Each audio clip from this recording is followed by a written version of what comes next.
ainda mais estudo bíblico, né? Vamos agora para o quarto livro da Bíblia, livro de Números. Vídeo passado eu falei sobre Levítico, que é basicamente um manual escrito para os levitas, e agora falando de Números tem a ver com numeração ou censo, que é a contagem aí dos homens, né, do povo, para uma possível convocação militar.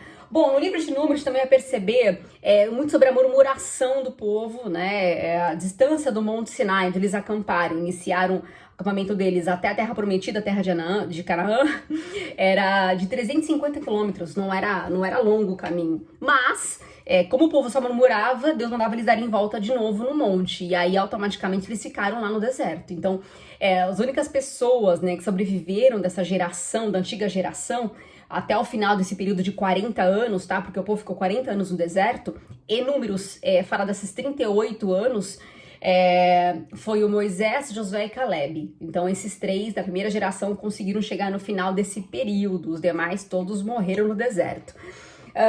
Bom, uma outra coisa importante também é sobre o censo, né? Na ocasião, eles começaram a contar isso depois de 2 anos que eles saíram do Egito, então só de homens acima de 20 anos eram mais de 603 mil, ok? Era muita gente. A única tribo que não foi contada nessa soma foi a tribo de Levi, que era justamente as famílias que eram separadas para cuidar do tabernáculo. Eu falei isso no vídeo passado. Então, só essa tribo de Levi tinha mais de 22 mil pessoas, ok? É bastante gente. Então, o povo era realmente numeroso, viu, gente? Eles gostavam de ter filhos. Bom, também é falado, né, nos capítulos do 2 ao 4 sobre a organização do acampamento. Então era tudo muito ordenado. O tabernáculo ficava no centro, né, para simbolizar que Deus estava no meio do povo, e nos 4 cantos tinham 3 e 3 tribos, então para somar as 12 tribos, tá? E aí tinha toda uma organização. A tribo de Judá, ela era mais numerosa, tinha 74 mil pessoas. Essa tribo muito importante, muito relevante, nós ouviremos mais sobre ela ao longo das demais histórias, tá? Foi o berço, inclusive, dos reis de Israel, Davi, depois Jesus, né? Que aí é conhecido como o leão da tribo de Judá. Então, Judá, ela tem uma importância muito importante, foi boa, hein? Tem importância muito grande para as tribos. Então, quando eles marchavam de um lugar para o outro, a tribo de Judá, ela que puxava a fila, vamos dizer assim, tá bom? Bom, veja nessa foto que eu vou mostrar pra vocês como é que era essa disposição do acampamento, tá? Então ela foi assim, cada lugar que eles iam, eles se montavam exatamente do mesmo jeito. Então dá uma olhadinha em como é que era isso. Bacana, né? Você fala, um povo seminômade, né? Um povinho que ficava acampado, você pensa que é algo, uma tribinho pequena. Não, eles eram uma população bem numerosa, né? Dá pra ter uma noção aí. Por alguns números que eu citei, tá? Bom, nos capítulos 5 e 6, ele fala também sobre conjuntos de leis, né, para vários casos, sobre a questão de adultério, a questão de N coisas. Aí você pensa, nossa, mas só sobre leis? Olha como Deus é inteligente, né? Assim, quando a gente estrutura uma organização, uma empresa, temos que definir a missão, visão, valores, né? O código de conduta e de ética da empresa para poder gerar, né? Toda uma cultura organizacional. Deus também fez isso com o povo dele. Ele quis estabelecer os alicerces, né? Trazer para cada um deles o que ele queria como cultura do povo. Então essa fase, ela finaliza toda essa fase de estruturação do povo. Então eles ficaram ali parados no Monte Sinai, ali acampados ao redor do Monte Sinai, até Deus dar todas essas instruções diretamente para Moisés. Então, ele subia ao monte, Deus falava com ele como tinha que ser, e aí ele repassava para os demais, né, os demais líderes do povo, tá? Então Deus também estruturou antes de qualquer coisa. Bom, no capítulo 6, fala um pouquinho sobre o voto de Nazireu, que era um voto especial de consagração a Deus, tá? Esse voto de Nazireu, as pessoas que queriam fazer esse voto, poderia ser por um período, tá? Ela não podia cortar cabelo, não podia tomar bebida alcoólica, né? Vinho, também não poderia chegar próximo de cadáver de pessoas ou de animal, tinha toda uma separação, né? Teve um muito conhecido, que a gente vai falar sobre ele logo mais, que foi o Sansão. Ele tinha o voto de Nazireu vitalício, então ele tinha que seguir esses padrões aí desde sempre, né? Não é só por um período, não, tá? Bom, vamos lá, no capítulo do 9 ao 15, eu vou dar uma lida para vocês. Vamos lá, capítulo 9. Nossa, gente, falei super rápido aqui. 9, do 15 ao 17. Vamos dar uma lidinha aqui, ó. Fala o seguinte. A nuvem sobre o tabernáculo. No dia em que foi armado o tabernáculo, a tenda que guarda as tábuas da aliança, a nuvem o cobriu. Desde o entardecer até o amanhecer, a nuvem por cima do tabernáculo tinha a aparência de fogo. Era assim que sempre acontecia. De dia a nuvem o cobria e de noite a aparência de fogo. Sempre que a nuvem se levantava de cima da tenda, os israelitas partiam no lugar em que a nuvem descia, ali acampavam. Gente, eles seguiam. Deus falava com eles através desses sinais, né? Quando é que eles deveriam acampar, o local e quando eles deveriam partir. Olha só. Ou seja, Deus determinava o tempo para todas as coisas, né? Hoje a gente não consegue esperar o tempo para as coisas, é impressionante, a ansiedade mata, mas naquela época o povo tinha que esperar Deus dar o sinal de partida. Bom, continuando, o capítulo 10, do 11 ao 13 fala sobre isso. No 20º dia do segundo mês do segundo ano, ou seja, depois de 2 anos que eles chegaram lá, né, no deserto, a nuvem se levantou de cima do tabernáculo que guarda as tábuas da aliança. Então os israelitas partiram no deserto do Sinai e viajaram por etapas até que a nuvem pousou no deserto de Parã. Assim partiram pela primeira vez conforme a ordem do Senhor anunciada por Moisés. Então essa foi a primeira viagem deles que eles fizeram, tá? Desmontando o tabernáculo que eles haviam criado para ir para a terra de Parã, ok? Bom, e o que era legal, né? Que Deus também deu uma orientação para que eles fizessem trombetas de prata, né? Trombeta mesmo, daquelas compridas de guerra mesmo, como a gente vê em filmes, né? Por quê? Porque a trombeta ela tinha uma simbologia muito importante. Então, o que acontece? Quando eles partiram, eles tocaram também a trombeta para poder marchar, para poder seguir, né? Para outras terras. E claro, para poder também dar um sinal pro povo vizinho, falando, ó, não vem para cima da gente não, que a gente tá bem equipado, né? Bom, e aí essas trombetas, elas eram sopradas, né? Elas eram tocadas para dar um alarme, por exemplo, para convocar as assembleias, né? Para reunir as tribos, para poder falar, os líderes, né? De cada tribo. Anunciava as festas, início de cada festa, como eu falei, eles tinham festas relacionadas com cultivo, relacionada com o que Deus havia instituído para eles, né? Então tinha o significado de cada festa. E também o início de cada mês também era ressoado uma trombeta.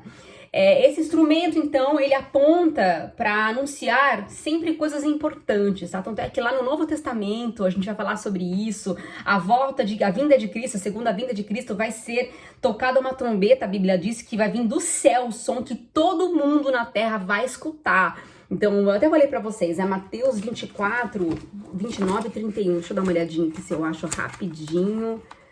Mateus, vamos lá. 24, 29 e 31 diz assim, é uma das referências que fala sobre isso, tá? 29 e 31. Imediatamente após a tribulação daqueles dias, o sol escurecerá e a lua não dará a sua luz, e os poderes celestes se abalarão. Então aparecerá no céu o sinal do Filho do Homem, e todas as nações da terra se lamentarão e verão o Filho do Homem vindo nas nuvens do céu com poder e grande glória.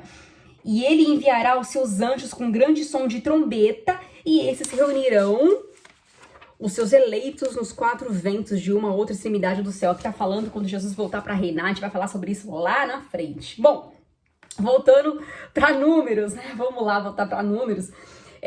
No capítulo 11, ele fala sobre o povo começar a reclamar. Gente, isso aqui eu preciso ler para vocês, porque eles começaram a falar tanto para Moisés. A gente tá com saudade de carne, a gente quer comer carne, e ficaram falando. E aí depois disso Moisés acaba desabafando com Deus. Olha só o que ele fala, gente. Afinal de contas ele era humano, né? Vamos lá, 11 do 10 ao 15 diz assim, ó. Moisés ouviu gente de todas as famílias se queixando, cada uma à entrada da sua tenda. Então acendeu-se a ira do Senhor e isso pareceu mal a Moisés. E ele perguntou ao Senhor, por que trouxeste esse mal sobre o teu povo? Foi por não ter agradares de mim que colocaste sobre os meus ombros a responsabilidade de todo esse povo? Por acaso fui eu quem os concebeu? Fui eu quem o deu à luz? Por que me pedes para carregá-los nos braços, como uma ama carrega um recém-nascido para levá-los à terra que prometestes, sob juramento aos seus antepassados? Onde conseguirei carne para todo esse povo? Eles ficam se queixando contra mim, dizendo, dê-nos carne para comer. Não posso levar todo esse povo sozinho. Essa responsabilidade é grande demais para mim. Se é assim que vais me tratar, mata-me agora mesmo. E se te agradas de mim, não me deixes ver a minha própria ruína. Olha só. O povo ficou tanto no ouvido dele que ele falou, Deus, eu não sou mãe deles, não fui eu que gerei esse povo, né? Tá pesado para mim. E aí realmente veio a fadiga, ele ficou bem cansado e aí ele clamou para Deus e Deus deu uma resposta bem bacana. Vamos ler aqui, ó. Deus escutou, né, e respondeu. Deus orientou, inclusive, para que Moisés levantasse 70 líderes, ok? Mais uma vez, número 7, para simbolizar o número de Deus, a perfeição. 70 líderes, e Deus fez com que ele ungisse 70 homens corretos, né? E aí a Bíblia diz que o Espírito de Deus, o Espírito que estava em Moisés, foi distribuído para 70 pessoas. Quando a Bíblia fala de Espírito, ela aponta para unção e autoridade. Então, a mesma unção e autoridade do líder, a mesma capacitação e habilidade do líder, foi multiplicada para esses homens. Então, eles tinham uma linguagem, um perfil, né, muito parecido e espiritualmente tinham a mesma relevância, tá? Bom, vamos lá. Vamos ler então aqui no versículo 16 e 17, que diz assim, ó. Cadê? Muito engraçada essa parte, gente, fica vendo. E o Senhor disse a Moisés, reúna 70 autoridades de Israel, que você sabe que são líderes, e supervisione entre o povo. Leve-os à tenda do encontro para que estejam ali com você. Eu descerei e falarei com você, eu tirarei do espírito que está sobre você e porei sobre eles. Eles ajudarão na sua árdua responsabilidade de conduzir o povo, de modo que você não tenha que assumir tudo sozinho. Deus viu que estava pesado, né? Deus, ele compreende, ele enxerga todas as coisas, né? E aí, do 18 ao 20, diz assim, ó.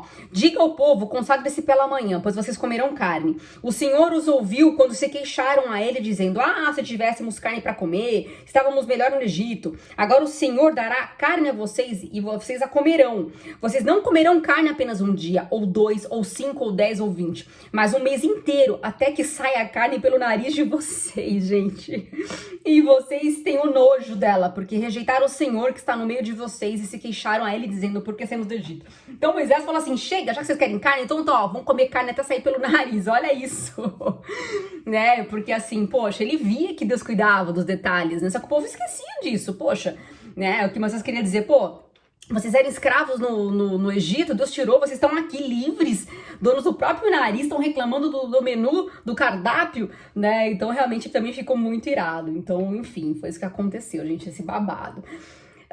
Bom, e no versículo 24 e 25 fala sobre a questão da unção que eu já falei pra vocês, tá?